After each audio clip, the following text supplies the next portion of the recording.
Hello guys, welcome back. So ఈ వీడియోలో మనం ఈ సైజింగ్ ట్యాబ్ని ఎలా యూస్ చేయాలో తెలుసుకుందాం. ఓకే, సో ఇందులోకి వెళ్దాం. సో ఇక్కడ మీకు బేసికలీ సైజింగ్ అని చెప్పి మనకి ఎడిట్ పేజ్లో ఏదైనా ఒక క్లిప్ని సెలెక్ట్ చేసుకున్నాం అనుకోండి.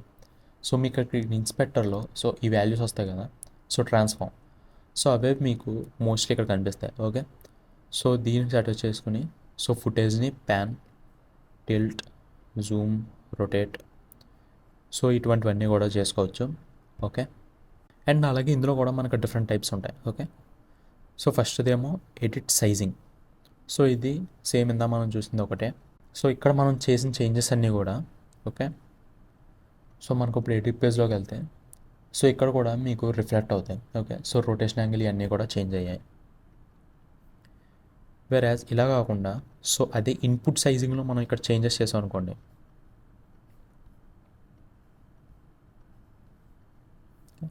సో ఈ చేంజెస్ అనేవి మన ఎడిట్ పేజ్లో ఎటువంటి ఇంపాక్ట్ చూపించావు. సో ఇక్కడ అన్నీ కూడా అలాగే ఉన్నాయి, కానీ ఇక్కడ ఓన్లీ మన ఇన్పుట్ నోడ్ ఏదైతే ఉందో సో అక్కడే మనకు చేంజెస్ అనేవి జరిగాయి. ఓకే, సో ఈ విధంగా ఇది యూజ్ అవుతుంది. అండ్ అలాగే అవుట్పుట్ సైజింగ్. సో అవుట్పుట్ సైజింగ్లోకి రాగానే మీకు ఏమైందంటే బేసికలీ టైం లైన్లోకి వచ్చింది. ఓకే, సో ఇక్కడ ఏంటంటే మనం బేసికలీ ఇక్కడ ఏవైతే చేంజెస్ చేస్తామో సో అది ఓన్లీ ఈ క్లిప్కి మాత్రమే కాదు.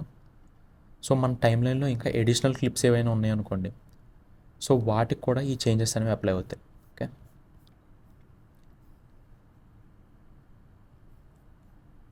సో ఇక్కడ కానీ చూస్తే మనకి నార్మల్గా కనిపిస్తున్నాయి కదా, బట్ అదే మనం కలర్ పేజ్లోకి వెళ్ళాం అనుకోండి.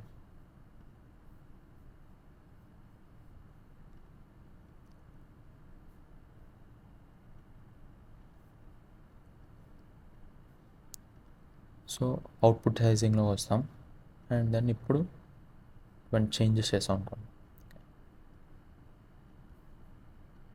సో అవుట్పుట్ సైజింగ్లో మనం ఏవైతే చేంజెస్ చేస్తామో సో అవి ఇక్కడ ఓన్లీ క్లిప్కే కాకుండా ఓకే, సో మొత్తం టైం లైన్లో ఎన్ని క్లిప్స్ అయితే ఉన్నాయో సో వాటన్నిటికీ కూడా ఇది అప్లై అవుతుంది. And then finally node sizing. So node sizing అంటే మన క్లిప్స్లోకి వెళ్తే సో పర్టికులర్లీ మనం ఏ నోడ్ అయితే సెలెక్ట్ చేస్తామో సో ఆ నోడ్కి మాత్రమే మనకి దీనికి అప్లై అవుతుంది. ఓకే, సో మన దాంట్లో సేమ్ ఇలాగే పక్కన ఒక 2 or 3 నోడ్స్ ఉన్నాయి అనుకోండి. సో అటువంటిప్పుడు మనం ఆ పర్టికులర్లీ ఆ ఇండివిజువల్ నోడ్ని సెలెక్ట్ చేసుకుని సో దాన్ని ఇక్కడ నుంచి సైజ్ అనేది మార్చుకోవచ్చు. సో దానికి ఈ నోడ్ సైజింగ్ ట్యాబ్ యూజ్ అవుతుంది. అండ్ అలాగే లాస్ట్లీ రిఫరెన్స్ సైజింగ్. సో ఇది కలర్ గ్రేడింగ్ చేసినప్పుడు యూజ్ చేస్తాం. ఓకే, సో బేసికల్లీ ఇందులో ఏంటంటే మనం ఈ విధంగా ఇక్కడ నుంచి స్టిల్స్ అనేవి గ్రాబ్ చేసుకుంటాం. సో దాన్ని రిఫరెన్స్ చేసుకుని యూజ్ చేస్తాం. సో అది ఎలాగేంటనేది మనం నెక్స్ట్ కలర్ గ్రేడింగ్ సెషన్లో చూద్దాం. So guys, that's it for this video. See in the next one. Bye.